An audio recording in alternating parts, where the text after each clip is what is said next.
Thank you guys for joining me here on this last segment on today's show. Just recapping one of the last games we have on here in the Seahawks and Cardinals game that was a divisional game there in the NFC West, but the Seahawks officially swept the Cardinals with a 30-18 win in Arizona as well. On top of it all, the victory brings the Seahawks to an 8-5 record, still on top of the NFC West with the Arizona Cardinals, and really only, or I should say, not the Cardinals, but really the Rams as the only team threatening them to kind of overtake them in the division. While also this victory also was Seattle's fourth win in a row, coming off of their bye week, which I think came at the opportune time, obviously, because before that, there was a lot of trouble with turnovers and the games weren't really going in their way. They were dealing with injuries as well, but the bye week came at the perfect time for them, and now they've won 4 in a row, and it's their 7th win in a row over the Arizona Cardinals as well, certainly having their number over the last few seasons. And on that note, on the Cardinals' poor form, not only against the Seahawks, but overall, it's the Cardinals' 3rd loss in a row recently, and from a point where they were actually leading the NFC West, they were once, gonna have people contemplating whether or not the Cardinals were going to be the only team to make it out of that division, but they've sort of been exposed here. Just showing everybody that they're not quite ready yet. I'm not going to say that they're bad or anything like that, because I do like some of the aspects of their team. I thought their defense has played a little bit better than what I originally thought it was going to be like. So, they got that. I like Jonathan Gannon as their coach. Marvin Harrison Jr. is obviously a monster. Trey McBride's fantastic. James Conner and Trey Benson and the running game they have going is pretty good as well. But, it's the parts of the teams that, separate the decent teams from the goods, from the greats. The offensive line, the secondary, the defensive line as well. They need to get better in those areas, but they have some of the best players at their respective positions, so that is something that they have going for them, but it's not a way to sustain longevity, if that makes sense, right? Those are great for a couple games here or there, but to really drag it on for an entire season, you need the O-line, the D-line, the positions like that, a better secondary and things like that. So I think the Seahawks have kind of exposed the Cardinals in that way. And now the Cardinals are 6-7. They sit behind the Rams and the Falcons for a wild card spot. So they're probably going to have to win out. And the other teams are probably going to have to lose 2, I would have to say, of the remaining games for them to even have a chance. So they're pretty much eliminated. Not mathematically, but for me, I don't really see that happening. Then also in this game, while the Cardinals, lost by, 12 points in this game, there was no Kenneth Walker for the Seahawks in it, but it really didn't matter because Zach Charbonnet had a fantastic game to not only step up, because stepping up is getting like a touchdown, like 80 yards or something like that, and doing a decent job. But Zach Charbonnet, if you don't know who that is, he is their backup running back technically, and he ascended in this game to really help the Seahawks control the flow of the game with a career high 134 yards rushing on 22 carries, and he added 2 touchdowns as well. He also had 7 receptions for 59 yards. So a very great, almost 200 scrimmage yards from Zach Charbonnet. Like a great day overall for him, and he really was the star of the game for the Seahawks, doing it all for them in this game over the Cardinals. But this game started pretty well for the Cardinals, right? I feel like I've said that like 3 or 4 times in these games where one team starts off pretty well, but then quickly it just switches to the other team. And again, it just goes back to the parity, I guess, in the NFL that we've seen, right? Nothing is as it seems, apparently, in these games. But the Cardinals, in that same breath, they scored a touchdown to start this game to Michael Wilson, so they led this game 7-0, but Seattle responded with only a field goal, so the Cardinals were still in the lead, but it was 2 crucial mistakes by Kyler Murray that flipped this game on its head, like we've talked about with other games on today's show, right? After the Seahawks hit that field goal, the Cardinals started to crumble. After that drive that the Seahawks scored a field goal, Seattle intercepted Kyler Murray. It was Ernest Jones who intercepted Kyler Murray over the middle of the field.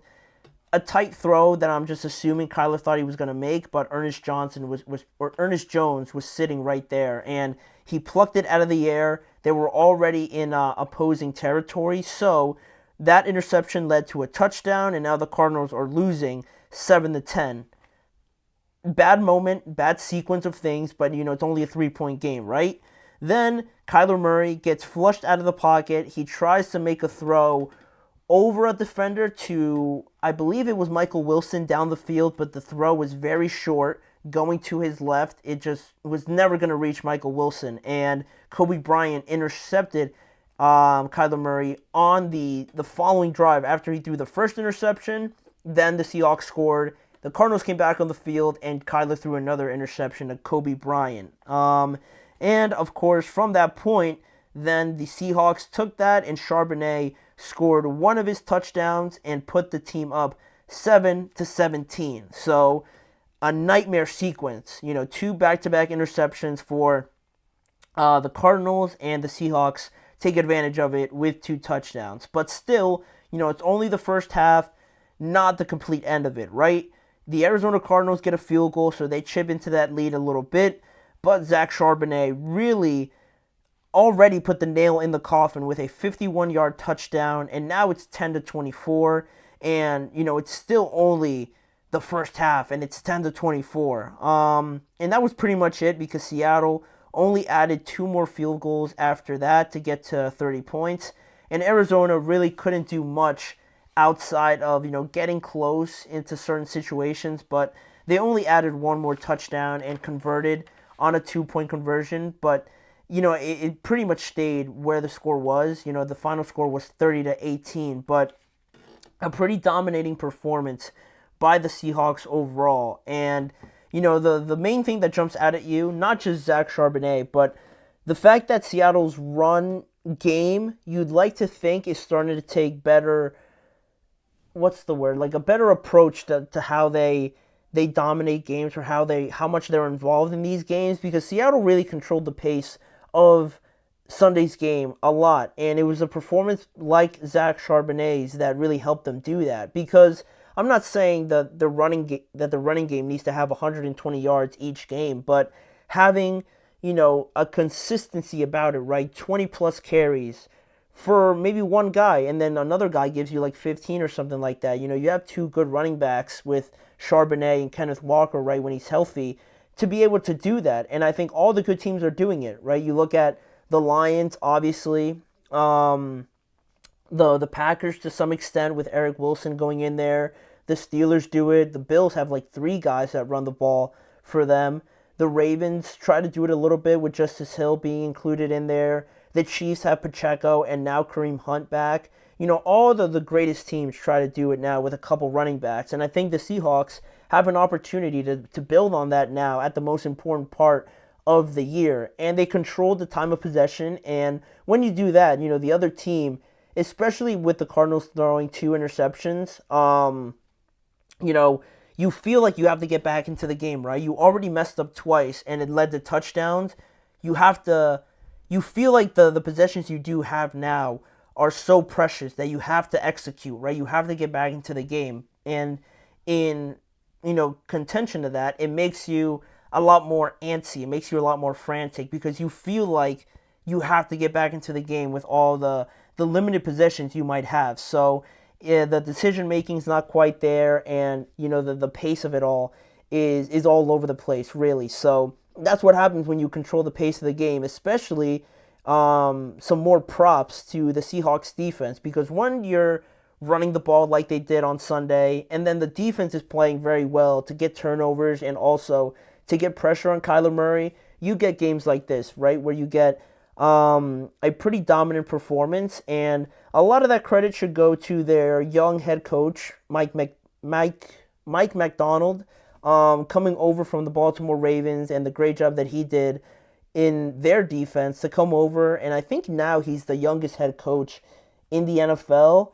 I could be wrong about that, but I'm pretty sure he is now. To go through the ups and downs with this team, the hot start, the bad run of form going into the bye week, and then to come out of it and be on the come up again, I think that's a credit to him, not only his defensive knowledge, obviously, with how their defense is playing now, but also his leadership and being able to control, the chaos a little bit. He deserves a lot of credit for it. And their offensive coordinator, Ryan Grubb, coming over from Washington, and the kind of offense that he had over there in college with Michael Penix and how explosive they were. There was a little bit of hype and excitement coming from the Seahawks on what they were going to be with Ryan Grubb, and maybe you didn't take it seriously, but he's doing a great job, obviously, with how the Seahawks are able to put up points, now with the running game coming alive, and Jackson Smith-Njigba is showing the potential that he showed at Ohio State.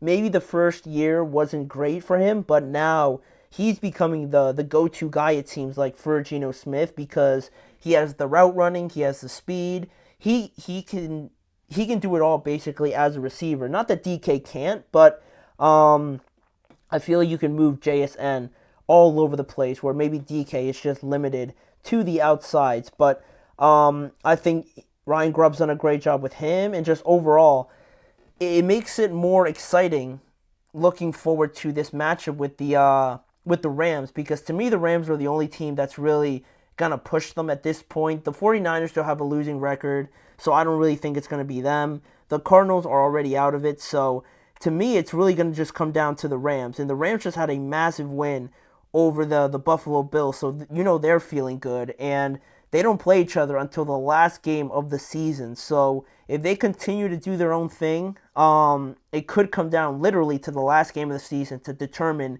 who's a top 4 seed in the playoffs, which is going to be super exciting, obviously. But, I am kind of leaning towards the Rams a little bit, just because if it does get to that game, I like the Rams a little bit better, just because, they've already beaten them. But along the way, the Rams still have to play Seattle, right? But the Seahawks still have to play Minnesota and Green Bay, while the Rams really only have to play the 49ers. I mean, they have to play the Jets, the Cardinals, before they play the Seahawks. So those two opponents are a lot easier than the Packers and the Vikings. So if the Seahawks can win both of those games and get to that final game where it's all on the line, it's going to be a fantastic game, and I'll feel even better about the Seahawks if they beat the Vikings and the Packers. But I am still leaning towards the Rams a little bit, just because of the schedule. If the Seahawks can prove me wrong, then maybe that last game falls in their favor. But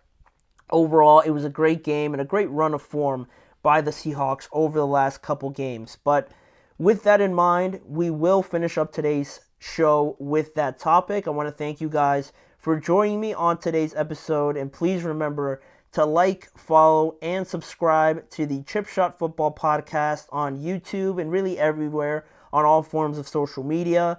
Go over to the YouTube channel, the Podcast Network channel, and the Sports Network channel to catch more coverage around the NFL with me, Manny Maradiaga, as your host. On there, you're going to see a lot more content around the NFL, but also if you guys join me each and every weekday at 6:30 p.m. Eastern Time, I'm going to be on here doing these live shows as well. So with that, I'll see you guys tomorrow, same time, 6:30, to talk some more about the NFL.